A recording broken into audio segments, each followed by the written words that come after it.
하루의 마무리 오늘도 함께 하시죠. 시사평론가 김성환입니다.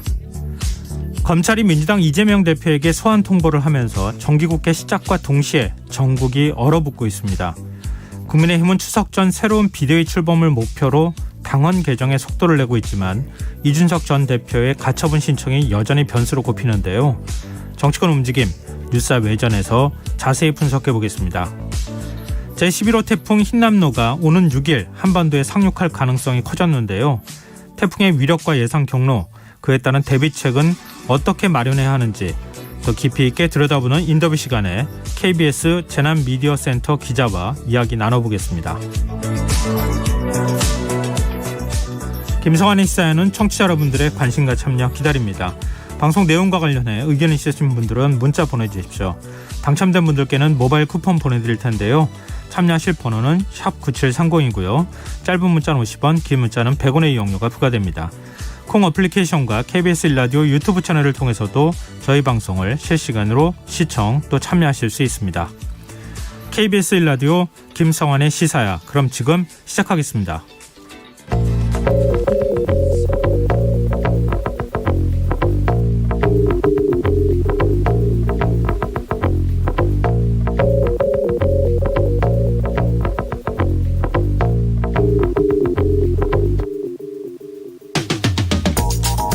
고공행진을 이어가던 소비자 물가 상승세가 7개월 만에 멈췄습니다. 지난달 소비자 물가 상승률이 5.7%를 기록하며 5%대로 내려앉은 건데요. 그럼에도 마냥 반가워하긴 힘들 것 같습니다. 국제 유가가 하락세를 보이면서 물가 상승률이 살짝 주춤한 것일 뿐 정점을 지난 걸로 보긴 어렵다는 관측이 지배적이기 때문인데요. 실제로 외식 물가의 경우 8.8%랑 오르면서 30년 만에 최고 수준을 기록했다고 하죠. 문제는 초대형 태풍인 흰남노의 상륙으로 농작물의 작황이 부진해진다면 물가가 더 오를 수 있다는 우려가 나오고 있다는 점인데요. 정말 대책은 없는 걸까요? 최근 기재부가 SNS에 올린 게시물이 논란을 빚었습니다. 젊은 층 사이에서 유행하고 있는 무지출 챌린지를 소개하며 퇴근 후에는 집밥을 먹는 것으로 지출 0원에 도전하자는 카드 뉴스를 올렸는데 이를 두고 내수 진작에 힘써야 할 기재부가 통상적인 지출마저 줄일 것을 강요하고 있다는 비판이 나왔고요. 프리미엄 소비를 줄이자며 수제버거와 대형마트 버거를 비교한 게시물 역시 자영업자들을 고려하지 않았다는 지적이 나왔는데요. 고물가 시대 정부가 해야 할 일은 허리띠를 더 졸라매라는 식의 메시지가 아닌 물가를 안정시키겠다는 분명한 신호를 주는 것, 그에 따른 대책 마련이 아닐까요?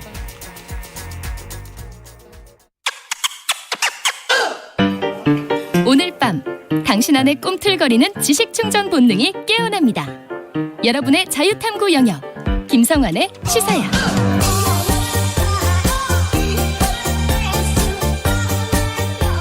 한 주 동안 있었던 뉴스 가운데 우리가 조금 더 깊이 들여다봐야 할 정치권 움직임 깊이 있게 짚어보는 시간입니다. 뉴스 외전 함께 하시는 패널 두 분 소개해드리겠습니다. 배종찬 인사이트K 연구소장 자리하셨습니다. 안녕하세요. 안녕하십니까. 김민하 시사평론가 모셨습니다. 안녕하세요. 안녕하세요. 네, 지금 초대형 태풍 흰남노가 한반도에 상륙한다 그래서 비상에 걸렸는데 지금 정치권에서는 뭐라 그럴까요? 검찰발 태풍이 불었다 그래야 되나요? 좀 그런 분위기인 것 같은데요. 이른바 백현동 개발 특혜 의혹과 관련해서 검찰이 민주당 이재명 대표를 소환 통보하지 않았습니까? 이게 지금 파장이 일고 있는 상황인데 일단 민주당은 정치 보복이라며 반발하고 있고 국민의힘은 떳떳하면 조사에 응하면 될 일이다. 이렇게 역공을 펼치고 있는 상황인데요. 이런 상황 두 분은 어떻게 지켜보고 계세요?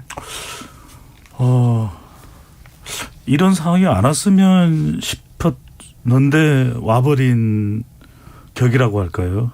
안 왔으면 좋았을 예. 제가 이제 우리 방송 시간을 통해서 여러 차례 우리 정치사에 유례가 없는 대전쟁이 예고된다. 그런 말씀 우리 김성환 앵커께서도 기억하실 텐데 왜 그러냐면은 소환해서 조사받아야 될 일이 있으면 조사받아야 되겠죠. 그건 누구에게나 법 앞에는 성역이 없는 법이니까요. 네, 그렇죠. 그렇다면은 2021년이니까 지난해가 되겠죠. 지난해 국정감사에 대선 후보이기도 하지만 경기지사 신분으로 이제 국정감사에서 했던 이야기에 대해서 그 부분을 이제 조사하겠다라는 이야기인 것이고 국민의힘에서 고발했던 내용이고 그러면 저는 그건 이재명 대표가 나가서 그 사건에 대해서 네. 저는 해명하면 될 일이라고 봅니다. 네네. 해명하면 될 일. 근데 왜 제가 안타깝다라는 말씀을 드리냐면 첫 번째는 이제 시기입니다. 왜 굳이 지금 당대표가 된 지 얼마 지나지도 않았는데 물론 이제 선거법 관련이기 때문에 기소 이 공소시효라는 것이 있는 것만큼은 분명한데 네네. 참 그러면은 뭐 당대표제기 이전에라도 이건 뭐 소환해서 조사도 할 수 있었던 부분이고 지난해 일이잖아요. 예. 그러면은 훨씬 더 앞서서 할 수도 있는 내용이었고 두 번째로는 저는 방식인 것 같아요. 이렇게 검찰 소환장 전달되고 김현지 보좌관인가요? 비서관이 이제 네네. 그걸 문자로 보내면서 전쟁입니다라는 이야기를 했거든요. 말 그대로 전쟁이 돼버렸어요. 그러니까 서면 방식도 있을 테고 여러 가지 다양하게 저는 확인하는 방법이 있다고 보거든요. 네네. 근데 그런 면에서는 과연 언제 민생 언제 돌보고 이제 전쟁 돌입하면 어떻게 되는 거죠? 그러니까 참 안타깝다는 생각이 듭니다. 네, 김민하 평론가요. 태풍도 온다고 그러고 경제도 어렵고 그러네요. 진짜 예, 태풍 같은 것들은 굉장히 많네요. 서민들은 하루하루가 전쟁인데 네. 이제부터 정치권이 할 얘기는 그려지지 않습니까? 한쪽에서는 정치 전쟁이 탄압이다, 아니라 민생을 뭐. 얘기해야 되는데 전쟁을 하고 있다. 그렇죠. 한쪽에서는 정치 탄압이다 뭐 이렇게 하고 네. 또 한쪽에서는 또 무슨 소리냐 죄를 지었으면 벌을 받아야지 막 이렇게 하고 그러면서 자기 내부의 어떤 자기들 정당이나 내부 세력의 어떤 분열이라든가 내용 이런 것들을 주변화시키고 네. 우리 둘이 싸우는 거다 이렇게 대립하는 이 구도 속에서 민생이라든가 무슨 지금 챙겨야 될 것들은 다 어디로 갈 거냐 네. 걱정이 안 될 수가 없죠. 그래서 사실 지난 정권에서도 이런 식의 갈등 때문에 좀 피곤했는데 또 비슷한 모습이 되면 안 되지 않는가 그런 생각을 하면서도 여러모로 좀 고민이 많이 됩니다. 민주당이 뭐 이재명 대표가 장고에 들어간 것 같아요. 검찰 네. 소환 통보에 응해야 될 것인가, 네. 아니면 뭐 당내에서는 좀 원래는 뭐 전에 언론을 통해서 전해지기로는 이재명 대표가 나 그럼 떳떳하게 출석하겠다 이렇게 얘기를 했다가 지금 주변에서 굉장히 만류해서 고심을 하고 있는 중이다. 여기까지 지금 얘기가 나온 것 같아요. 말씀하셨던 것처럼 뭐 상황 이런 거 빼고 예. 일단 검찰 조사에 응해야 된다고 보시는지, 응한다고 하면 어떻게 그럼 해야 될 것인지. 저는 일단은 그 고발이 된 내용이고 이제 검찰이 선거법 관련해서 수사를 하는 내용이기 때문에 저는 이재명 대표가 해명할 수 있는 내용을 그대로 해명하면 된다고 봅니다. 네. 그런데 이제 소환에 응할지는 저도 좀 의문이에요. 왜냐하면 이날이 이제 정기국회 첫날이기도 하고 또 이제 정치적인 성격이 짙다고 볼 수밖에 없는 게 이날 또 김건희 여사 관련된 표절 논문 예. 중대 사항을 또 발표한다는 이야기가 나오고 있거든요. 9월 6일 말씀하시는 거예요? 그렇습니다. 9월 6일 날. 그러면 이게 그래서 조금 뭐 물타기 성격이 있는 거 아니냐라는 여러 가지 해석들이 나오고 있는데 네. 저는 일단 이재명 대표가 해명은 해야 될 사안이라고 봐요. 왜냐하면 박정아 국민의힘 의원이 국토부의 질의에서 관련된 공문까지도 확보를 하고 있는 상황이거든요. 예. 근데 공문이 그러면 옳고 그러면 이재명 대표가 지난해 국정감사에서 이야기했던 것은 다 거짓이냐 이걸 다투기 전에 분명히 지난해 이제 대선 국면이었기 때문에 그렇게 이 해명을 했던 설명을 했던 저간의 사정이 있을 것 같아요. 그러니까 네. 그 부분은 저는 분명하게 짚고 넘어갈 필요는 있다고 봅니다. 네. 김민하 평론가요. 저는 뭐 조사를 받는 게 맞다고 생각을 합니다. 왜냐하면 네. 조사를 안 받고 소환에 응하지 않는다고 해서 기소가 뭐 될 문제가 안 되는 것도 아니고 또 소환이 돼가지고 조사를 받는다고 해서 그 자리에서 구속이 된다거나 이런 것도 아니고 기소가 안 될 게 돼버리는 것도 아니고 그렇다고 하면은 어쨌든 이 조사라는 것은 분명히 또 죄를 어떤 죄가 있는지를 찾아내는 과정이기도 하지만 이재명 이 대표 입장에서는 자기가 소명할 기회를 얻는 것도 되지 않습니까? 어쨌든 네. 뭐 실제로 그렇게 될 거냐는 두고 봐야 되겠지만 그래서 저는 오히려 이게 뭐 시작부터 사실 지금 이제 소환돼 가지고 이 대선 기간에 있었던 여러 가지 얘기들로부터 소환돼 가지고 검찰 수사를 받아야 되는 상황은 처음인 거잖아요, 지금이. 네. 처음이라고 하면은 지지자들 좀 안심을 시키고 걱정하지 마라, 난 잘못한 게 없으니까 가서 내 얘기를 충분히 하겠다. 뭘 물어보는지 한번 듣고 오겠다. 안심을 시키고 갔다 왔는데 검찰 분위기가 이상하다라고 하면은 그거에 대해서 정치 탄압이라고 하든지 이렇게 가도 되는데 지금 초장부터 시작하자마자 그냥 불렀다는 것 자체를 가지고 검찰에서 불렀다는 것 자체를 가지고 뭐 정치 탄압이다 이렇게 시작을 해버리면은 이게 그 다음 얘기에서는 물러날 데가 없는 거잖아요. 그렇기 네. 때문에 차라리 가서 조사를 받고 그 조사의 상황이라든가 이런 것들에 대해서 추가 입장 표명을 하는 게 맞지 아예 안 가고 뭐 이 정치 탄압이기 때문에 응할 수 없다 이렇게 가는 거는 제가 볼 때는 상당히 무리가 있는 그런 대응이 될 거다라고 생각을 합니다. 과거 뭐 김건희 여사가 녹취록에서 한 발언으로 뭐 알려지기도 했지만 조국 전 장관이 그렇게 안 했으면 조국 사태 그렇게 가지도 않았을 것이다. 뭐 이런 식의 취지로 얘기한 적이 있잖아요. 근데 다시 또 지금 정치권에서 조국 사태가 회자가 되고 있어요. 그러니까 검찰이 일단 소환 통보를 하든 어떤 조사를 하든 수사를 하는 데 있어서 협조하는 모습을 보이지 않으면 결국 극단화돼서 나중에 가서 굉장히 큰 갈등으로 가고 거기에 따르는 책임을 묻게 되는 이런 상황으로 갈 것에 대해서 뭐 민주당 내부에서도 우려하는 목소리가 좀 나오고 있는 것 같은데요. 이번 한 번으로 끝나지 않는 사법 리스크라고 우리가 흔히들 얘기하는 것처럼 이재명 대표가 지금 뭐 검찰이 대장동 수사하다가 지금 위례 신도시까지 뻗어나가고 있는 상황이고 지금 경찰 수사하는 것까지 하면 뭐 7가지가 되냐 많이 이런 소리까지 나오고 있는데 앞으로 계속 소환 통보가 올 거란 말이에요. 이 리스크 문제를 어떻게 관리할 거냐 이거랑 같이 놓고 봐야지 된다 이번에 이런 시각에 대해서는 어떻게 보세요? 그럼요. 그게 여기 태도 결정을 해야 되는 상황이잖아요. 맞습니다. 이제 김민하 평론가 이야기대로 뚜렷한 이유 없이 검찰 소환을 계속 회피할 수는 없는 일이거든요. 그러니까 분명한 원칙을 정할 필요가 있을 것 같아요. 그러니까 6일 날 응하느냐 응하지 않느냐의 문제가 아니라 정확하게 어떤 이유로 어느 날짜에 준비를 해서 나가서 분명하게 지금 궁금한 점은 있거든요. 그 부분을 정확하게 이제 이재명 대표가 해명을 해야 이제 사법적 리스크를 털어낼 수 있는 것이고 실제 이건 선거법과 관련된 내용이지만 그 외에도 지금 쌍방울 압수수색이 있죠. 변호사비 대납 관련이죠.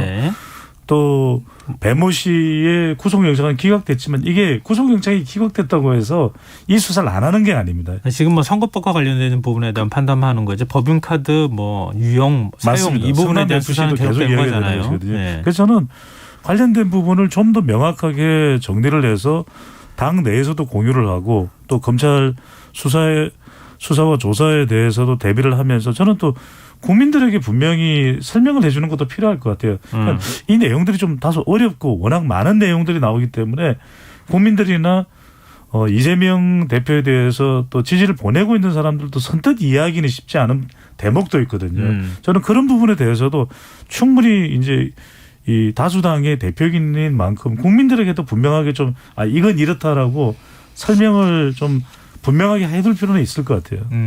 뭐 민주당 내부에서는 사실 이번에 선거법으로 기소한 이른바 이제 백현동 개발사업과 관련한 의혹에서 국토부가 뭐 사실상 협박을 했다고 하는 협박 단어라는 것 때문에 지금 사실과 다른 내용을 발언했다 이래서 허위사실 공표 혐의로 기소를 한 부분하고 그다음에 성남 도시개발공사 김문기 전 처장을 모른다고 발언한 부분 그 두 가지가 지금 이번에 문제가 된 거잖아요.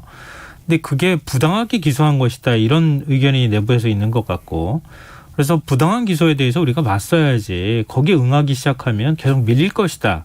이런 위기감 같은 게 또 작동한 측면도 있는 것 같아요. 김민하 평론가는 그럼에도 불구하고 나가야 된다 이렇게 보시는 건가요? 기소를 한 상태는 아닌 거죠. 아직 이 부분에 대해서는. 기소를 하려고 이 조사를 하는 것이고 그래서 지금 시효가 정해져 있기 때문에 아까도 말씀드렸지만 나가서 조사를 받고 안 받고가 기소 여부를 결정적으로 지금 결정하는 이런 순간은 아닌 것 같아요. 제가 볼 때는.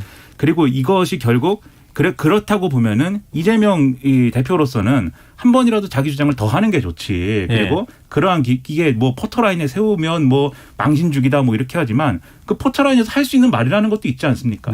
그런 것들을 종합적으로 생각을 해야지. 이게 처음부터 이렇게 돼버리면 아까도 말씀하셨듯이 이후에 계속 이제 소환 조사나 이런 것들을 받을 수밖에 없는 거잖아요. 여러 건이 있으니까. 다 거부할 거냐 그러면. 그렇죠. 그때마다 뭐 나는 뭐 이 부당한 정치 공세 뭐 이러면서 안 갈 수 없는 것이고 다만 어떤 터닝 포인트가 있겠죠. 수사를 받다 보면 이게 검찰 수사기관이 정말 어떤 정상적인 어떤 그런 흐름에 의해서 필요한 수사를 하는 것인지 아니면 수사 과정에서 과잉된 어떤 뭐 이런 정치적인 고려가 들어간 그런 수사를 하는 것인지 알게 되지 않겠습니까? 그러면 그걸 구체적으로 가보니까 이런 얘기 하더라 또는 지금 이런저런 부분으로 예를 들면 별건 수사든지 뭐 강압이든지 뭐 이런 걸 하더라. 이거 용납할 수 없는 거 아니냐. 이런 이유로 앞으로는 조사 못 받겠다. 적어도 이렇게 가는 것이지 지금 시작하자마자 부당한 이런 조사에는 응할 수 없다라고 하는 게 지금 예. 어떤 근거를 가지고 그렇게 얘기를 하는 것이냐 저는 상당히 의문일 수밖에 없다는 거죠.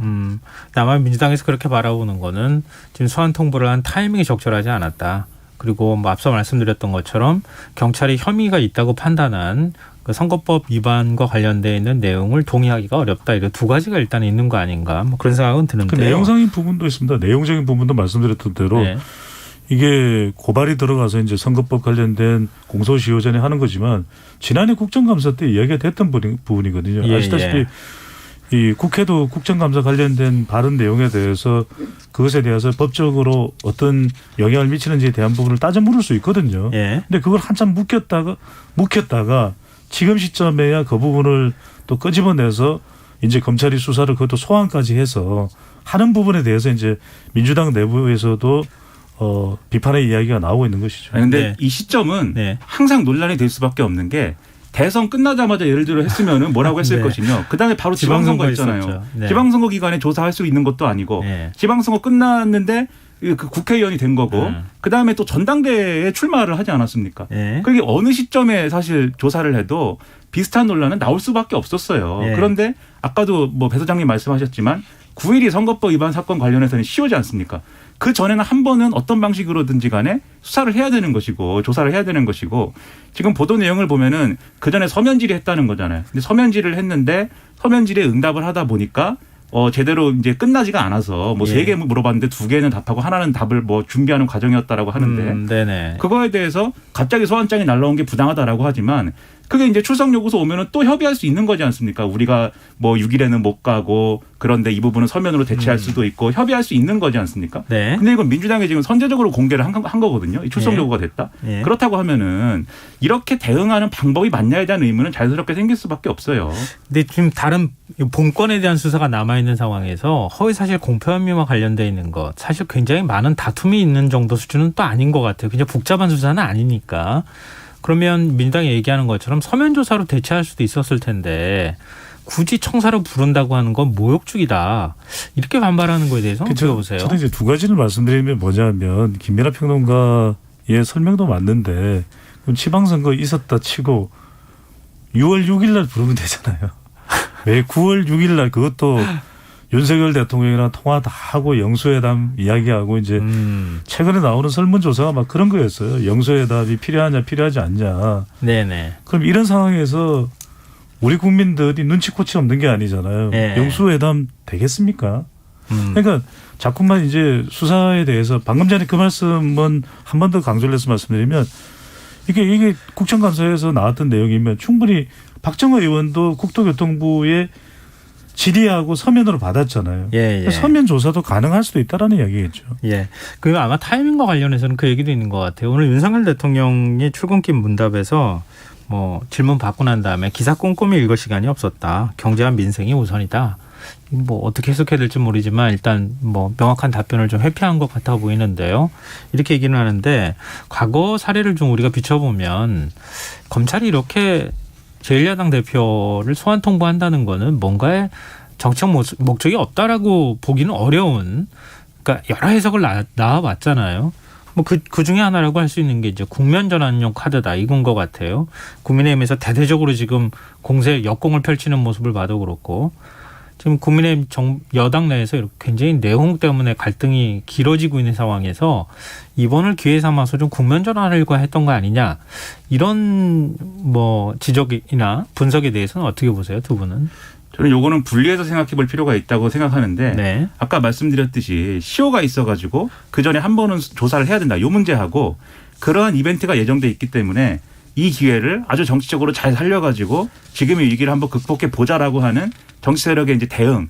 두 가지는 제가 볼 때는 분리해서 생각해 볼 필요가 있습니다. 예. 국민의힘 입장에서는 지금 이재명 대표가 수사를 받게 된 거에 대해서 그리고 수사를 안 받겠다고 지금 사실상 이제 갈 것 같은 그런 대응에 대해서 그걸 기회다라고 생각을 하는 것이죠. 그래서 보면 이제 권성동 원내대표가 직접 그 쌍방울 네, 커넥션 뭐 이 네네. 얘기하면서 이게 무슨 뭐 형법 교과서라는 둥 무슨 뭐 영화의 한 장면이라는 둥 뭐 이렇게 얘기를 하지 않습니까? 네. 근데 그런 얘기를 하는 것도 이 기회를 충분히 제대로 살리겠다라는 거거든요. 네. 근데 제가 정치권의 악습이라면 악습인 게 사실 지난 정권에서도 그런 모습이었습니다만 뭔가 수사가 이루어지고 뭔가 법적 조치가 이루어지고 이런 거에 대해서 당연히 검사, 수사기관이 어떤 정치적 목적이 있을 수 있고 그런 타이밍을 잴 수도 있어요. 근데 그럴 수 있는데 그런 것들을 사전에 완전히 기정사실화해서 그거를 근거로 한 어떤 대응만 계속하니까 그게 악순환이 시작이 되는 거거든요.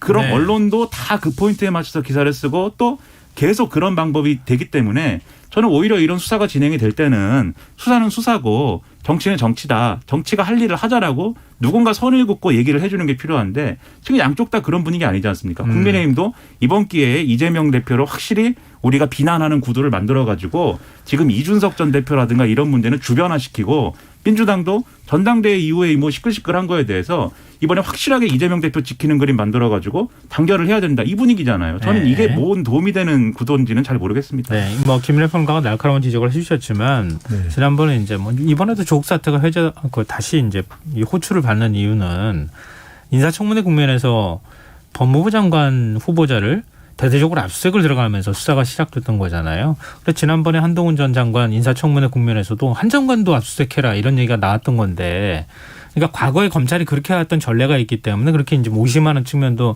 사실은 없지는 않은데요. 김민하 평론가는 하여튼 어찌됐든 간에 그렇다 하더라도 그걸 전제로 해서 뭔가 대응을 하면 안 된다 이렇게 얘기를 하셨거든요. 배종찬 소장께서는 어떻게 보십니까? 저는 중요한 건 결국 법이라는 것은 이 법은 우리 사법부의 영역이고 또 법무부가 있고 검찰이 있습니다. 실제로 이제 철저하게 이것은 정치적인 성격과는 무관하게 아주 객관적으로 진행이 되고 있는 그런 사안인데도 국민들이 어떻게 받아들일까요? 정치적으로 어떻게 받아들일까요? 이건 우리 시간을 통해서 제가 수도 없이 말씀드렸지만은 곧 이제 성큼 온다는 말씀 드렸잖아요. 대전쟁이다. 대전쟁으로 밖에는 안 볼 거예요. 그래서 검찰총장 출신인 윤석열 대통령이 이 사법 관련되는 부분은 더 신중해야 되는 것이거든요. 그런데 이제 두 가지를 말씀드리면은 방금 전에 말씀드렸던 한 가지가 그런 국민들의 인식이고 한 가지는 이 대통령의 인식인데 이 도스태핑의 발언을 보면은 경제와 민생이 우선이다. 이거는 네네. 우리가 공감해요. 그런데 네. 기사를 꼼꼼히 읽을 시간이 없었다. 일면에 나오는 내용인데요. 이거는 꼼꼼히가 아니라 3면 4면을 이야기하는 게 아니라 이재명 대표 소환장은 일면이에요. 사진과 함께 일면. 바쁘면 안 볼 수도 있죠. 대통령이. 아니 근데 이게 납득이 되세요? 설득이 돼요? 그러니까 저는 제가 드리고 싶은 말씀은 뭐냐면 차라리 대통령이 저는 그런 이야기는 할 수 있다고 봐요. 왜냐하면 내용을 알고 있는데 이게 지금 검찰 그리고 이 형사 사법과 관련되는 부분은 대통령이 관여하기 곤란합니다. 네. 저는 그렇죠. 이렇게 이야기하는 네. 게 맞지 않아요. 왜냐하면 기사를 꼼꼼히 읽을 시간이 없었다라고 하는데 일면이거든요. 지난번에 이준석 전 대표 문제와 관련해서도 비슷한 네. 맥락의 얘기를 했다가 사실 뭐 여러 가지 뒷말이 있긴 했었는데요. 예, 김민하 평론가 말씀하세요. 그 말씀하신 대로 여기서는 전공법으로 그냥 얘기를 해야죠. 그러니까 네. 이재명 무슨 이 대표에 대한 판단을 얘기해 달라는 게 아니지 않습니까? 지금 이런 상황인데 어떻게 생각하느냐에 대해서는 대통령이 이런 사안에 대해서 입장을 밝히는 것은 부적절하고 어떤 입장을 밝히더라도 오해를 불러일으킬 수 있기 때문에 부적절하고 수사에 대해서는 따로 보고받거나 뭐 이러지 않는다. 네네. 수사는 수사기관이 엄정하게 할 것으로 믿는다. 공정하게 할 것으로 믿는다. 이러고 끝내면 되는 거지 않습니까? 근데 왜 굳이 기사를 꼼꼼히 보지 않는다라는 누가 들어도 그건 대부분의 국민들이 저 얘기는 그냥 둘러대는 얘기다라고 느낄 텐데 저는 오히려 이런 것들이 대통령의 부정적 이미지에 일조하는 거예요. 왜 둘러댈까? 그런 것들은 앞으로 피해야 되겠는데 홍보석도 바꿨는데 이런 부분이 개선이 안 되고 있다는 거에 대해서 대통령실이 좀 자각을 했으면 좋겠습니다. 네. 또 어쨌든 민주당이 굉장히 고민이 깊을 것 같습니다. 이재명 대표 입장에서는 그럴 것 같고요. 뭐 민주당이나 이재명 대표 입장에서 보면 김건희 여사는 왜 수사 안 하냐부터 시작해서 여러 가지 얘기들을 할 수는 있는 상황인 것 같긴 한데, 근데 그렇다 하더라도 소환 통보에 응하지 않는 게 과연 국민 여론에 부합하는 것이냐 고민을 좀 많이 할 것 같습니다. 이 주제는 여기서 좀 저희가 마무리하도록 하죠. 지금 여러분께서는 KBS 1라디오 김성환의 시사회를 듣고 계십니다. 뉴스외전 김민하 시사평론가, 배종찬 인사이트K 연구소장 두 분 패널과 함께하고 있습니다. 이제 화제를 좀 바꿔보죠. 뭐 또 다시 되돌아가서 국민의힘 얘기를 할 수밖에 없는 상황인 것 같은데요. 국민의힘이 오늘 상임 정국위를 열고 새로운 비대위를 위한 당원 개정안을 의결했습니다. 일단 8일에는 새 비대위를 출범하겠다 이런 계획인데요. 뭐 가처분 신청이 한번 나온 상황에서 네. 계속 가처분을 다시 신청하는 상황이기도 하고 그런데 국민의힘은 요지부동 비대위로 지금 가고 있는 상황이거든요. 지금 이런 상황 어떻게 보고 계세요? 이렇게 가겠죠. 이 상황 자체가 바람직하다라고 이야기할 수 있는 사람이 과연 뭐 몇이나 될까요? 네. 저는 많지는 않을 거라고 보여요. 전혀 없지는 않겠지만 지금 이런 상황이 계속해서 전개되고 있고 이른바 돌돌권이라는 이야기가 나오잖아요. 돌고 돌아서 또 권성동 원내대표냐. 네. 권성동 원내대표가 이제 당의 문제보다는 이재명 대표에 대해서 집중 포화를 열고 있는 것도 다분히 이 검찰 소환과 관련된 부분이 내부의 문제를 좀 가라앉히기 위한 것인가라는 것을 합리적 의심을 안 할 수는 없는 것이거든요. 그런데 네. 이제 핵심은 두 가지인 것 같아요. 새로 비대위원장이 선출된다면 상당히 난감한 상태가 될 것 같습니다. 왜냐하면은 또 이 비대위 효력 정지 가처분 신청은 접수를 했고 인용 한 방 더 맞아라 이게 지금 이준석 전 대표의 입장이잖아요. 네. 그러면 권성동 원내대표가 얼마만큼 빠른 속도로 저는 이제 사퇴를 하느냐도 중요한 것이고 권성동 원내대표의 사퇴 이후에 이준석 전 대표가 추가적으로 비대위에 대해서 무력화할 수 있는 법적 조치와 여론전을 펼쳐나가는가가 이제 관건인데 저는 계속 할 것 같아요.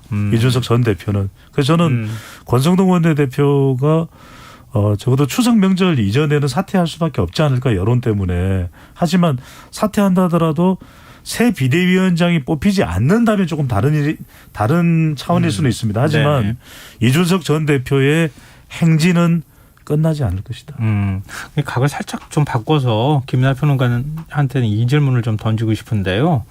최고위원 체제로 되돌아가라 이게 그 법원의 판단이었잖아요. 근데 최고위원회 체제로 안 돌아가고 굳이 비대위 또 여러 가지 법적 분란이 또 예상되는 비대위 쪽으로 결정을 한 이유 어떻게 볼 수 있을까요?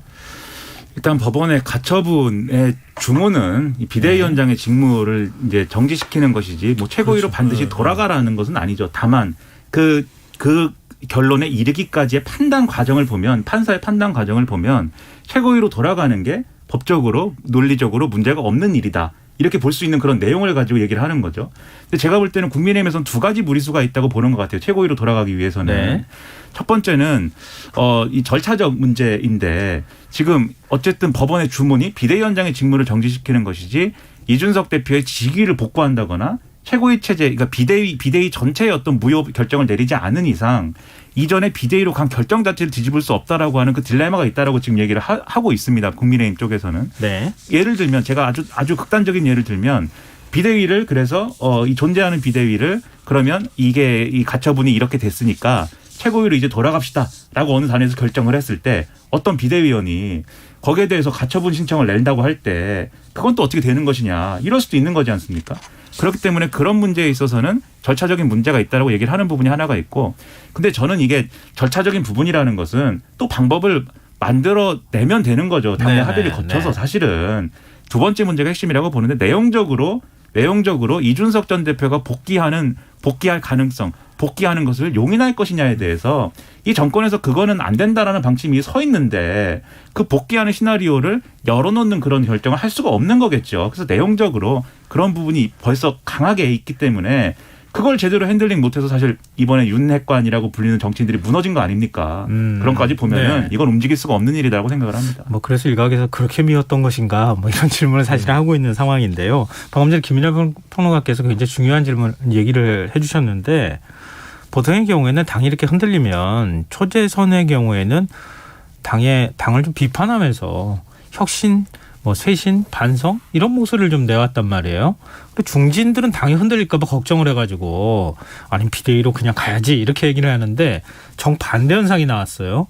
그리고 초재선 의원들하고 이른바 윤핵관하고 주로 이제 윤 대통령하고 소통하는 줄 알았더니 초재선 의원하고 전화 통화한 사실은 대통령실에서 내용까지는 뭐 확인은 안 됐지만 통화한 사실까지는 인정을 해버렸단 말이에요. 이렇게 돼버리면 지금 다수의 뭐 평론가들이나 아니면 언론에서도 분석하는 게 이게 윤핵관이 소위 윤석열 대통령 눈밖에 나는 과정이고 당을 초재선 중심으로 새로 끌고 가려고 하는 전략이 담겨 있는 거 아니냐. 이런 분석에 대해서는 어떻게 보세요? 저는 동의하지 않습니다. 동의하지 않는 것이 지금 초재선이 그렇게 나오는 가장 큰 이유는 일단 초재선 자체가 미약한 정치력이에요. 뭐 전당대회에서는 지난해 전당대회에서 대중성을 확보했는지는 몰라도 여전히 이제 당 내부에서 끼치는 영향력은 초재선이 중진이나 윤핵관을 감당할 수는 없는 것이거든요. 예. 실제로 지금 우리가 윤핵관이 아니라고 생각하는 사람들도 대통령과 굉장히 깊게 교감하고 있다고 그래요. 실제로는. 그 네. 이야기는 뭐냐면 결과적으로는 중진이든 아니면은 초재선이든 지금 현직 대통령의 영향력 범위를 벗어나지 못합니다. 그렇다면 결과적으로는 네네. 이제 이들에게 가장 관건은 삼선 의원이 돼야 되고 재선 의원이 돼야 되는 공천이거든요. 네. 그리고 초선 재선의 그렇죠. 비례도 상당히 있어요. 지난번에 그 꼼수 정당으로 국회의원이 됐기 때문에 아니 네. 위성 정당으로 네. 그런 상황이기 때문에 결과적으로는 이들이 오히려 더 적극적으로 더 윤심 내부로 파고 들어가는 과정이라고 봐야 되겠죠. 네. 이거 얘기를 좀 해봤으면 좋겠는데요. 국민의힘 윤리위원회가 의원총회 결의사항을 존중해서 뭐 사실상 이준석 전 대표에 대한 추가 징계 가능성을 지금 언급을 했어요.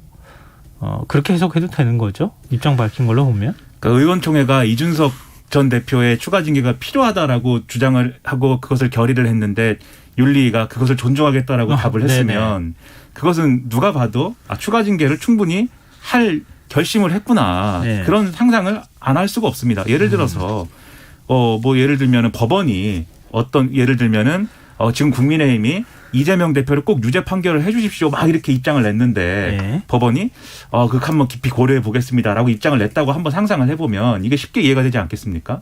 그렇다고 하면은 지금 이준석 전 대표가 지금 누구 말도 안 듣는 거잖아요. 이게 네. 뭐 과거에 이준석 전 대표 이 곁에 섰던 사람들도 자제해라. 여기까지는 아닌 것 같다. 법적 대응은 그만해도 되지 않느냐 다 네네. 얘기하는데 네. 멈추지 않지 않습니까? 그리고 정권의 방침은 분명한 거잖아요. 이준석 전 대표에게 퇴로를 열어주지 않겠다. 그렇다고 하면은 예. 강제적으로라도 무력화시킬 수밖에 없는 거고 그게 결국 추가 징계를 하면은 한 단계 높은 징계를 해야 되거든요. 지금 당원 당규상. 아니 근데 그렇게 테러를 막아버리겠다고 얘기를 하는데 이준석 대표가 선택할 수 있는 것도 없잖아요, 사실. 그렇죠. 그렇기 때문에 선택할 수 있는 게 없으니까 더더욱 퇴로가 안 만들어지는 상황이 딜레마가 돼버린 건데 그러니까 강제로 끊겠다는 거죠. 만약에 추가 징계를 하게 되면 당원 당규상 한 단계 더 높은 징계를 해야 되기 때문에 네. 당원권 정지보다 한 단계 더 높은 거는 탈당 권유랑 그 위에 있는 게 제명인데 탈당 권유도 권유했는데 탈당 안 하면 제명하게 돼 있거든요. 네. 그러니까 사실상 제명이 되면 그다음에는 이제 이준석 전 대표 리스크는 없어진다라고 판단하는 것 같은데 그게 그렇게 될지도 의문이고 그게 쉬운 일인지도 여러모로 의문이고 이게 잘못된 전례만 남기는 게 아닌지 걱정이 상당히 됩니다. 네. 근데 저는 이게 뭐 옳고 그르고의 문제, 과연 지워지느냐 지워지지 않느냐의 문제를 떠나서 이미 갈 길은 정해진 것 같아요. 그러니까 지금 이재명 대표도 소환, 이준석 전 대표도 지금 소환입니다. 경찰 소환이거든요. 예. 결국에 경륜장 현상으로 가는 거죠. 경륜장. 경찰에서 수사할 겁니다. 네. 그럼 윤리위에서 이제 중중 징계를 하겠죠. 초중 징계를 하겠죠. 네. 그래서 장외로 이제 이준석 전 대표를 끌어내겠다는 건데. 네. 근데 여기서 핵심도 이겁니다. 김민하 평론가 굉장히 중요한 말씀하시고 우리 청취자분들도 그런다고 문제가 해결돼요.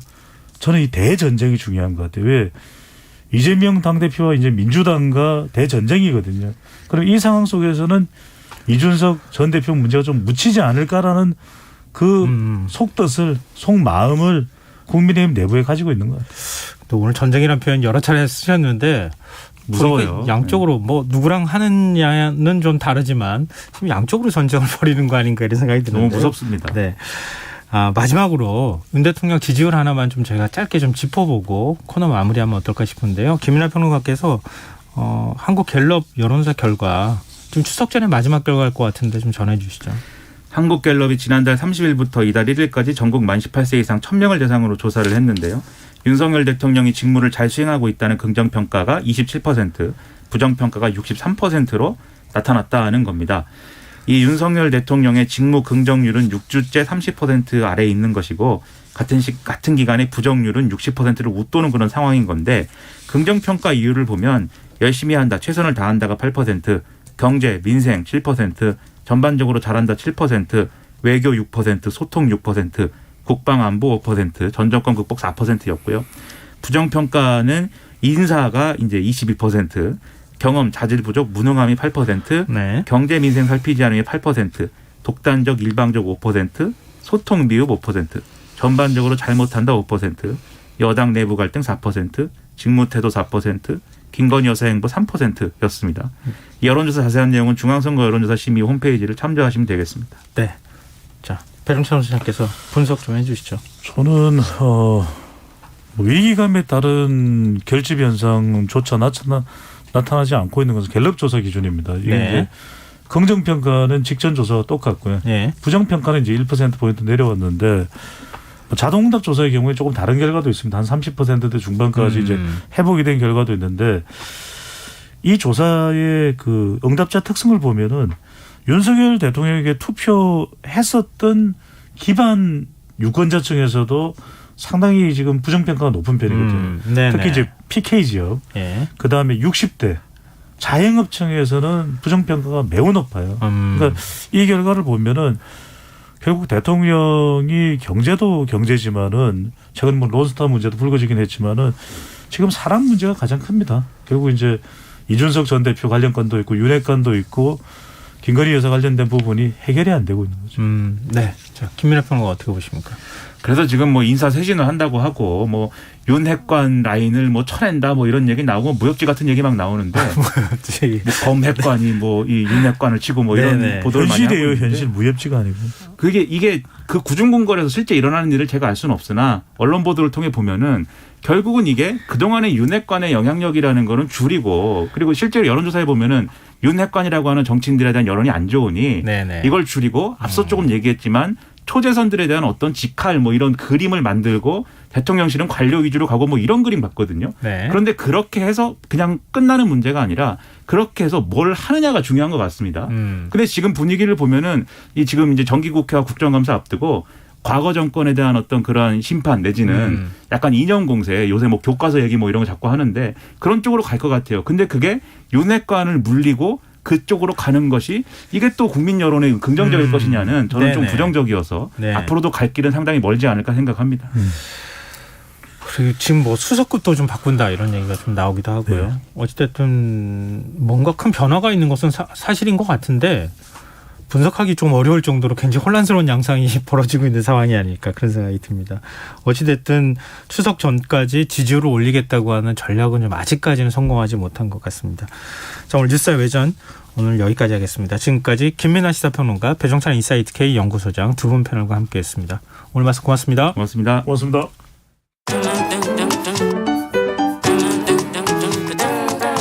일일 시사권장량 채워가세요. 골고루 담았습니다.